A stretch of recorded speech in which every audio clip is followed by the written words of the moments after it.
Hello wherever you are in the world, and welcome to live coverage of Stage 2 of the 99th edition of the Giro d'Italia. We continue our 3 days of glorious sunshine in the Netherlands, 190 kilometers from Arnhem to Nijmegen, and the first opportunity to showcase some of the best sprinting talent in the world. We are set for a lightning fast finale here in Nijmegen.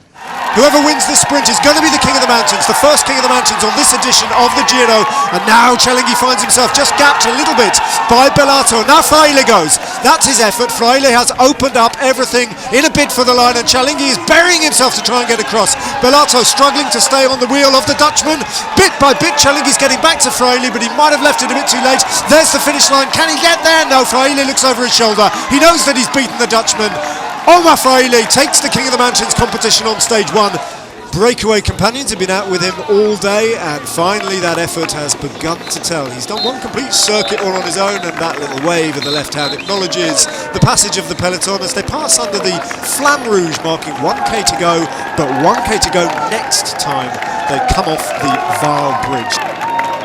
Now surely you'll see the GC teams give up the ghost here and hand things over to the sprinters teams, and the first of those sprinters teams is FDJ. They take things up now. Lotto Soudal moving into the frame for the first time.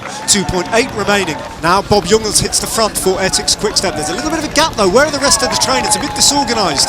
Ethics Quickstep, not quite the smooth machine that they need at this point, and no visible sign of Marcel Kittel. Now he's just popping into your frame on the right hand side of the road. FDJ have got the momentum at the moment.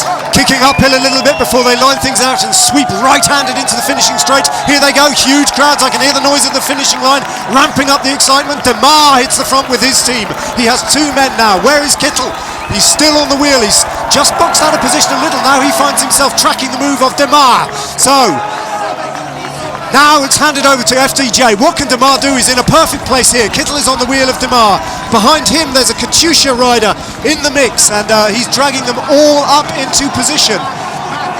Kittel now beginning to open up his sprint. He hits the front. The big German goes. What can he do? Demar is the best of the rest in terms of reacting.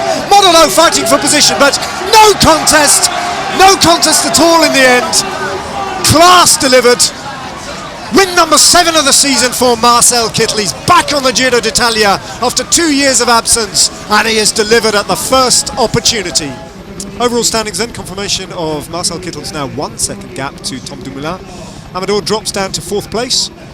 Tobias Ludvigsen continues in 5th. How many times is this rider going to do this in his career?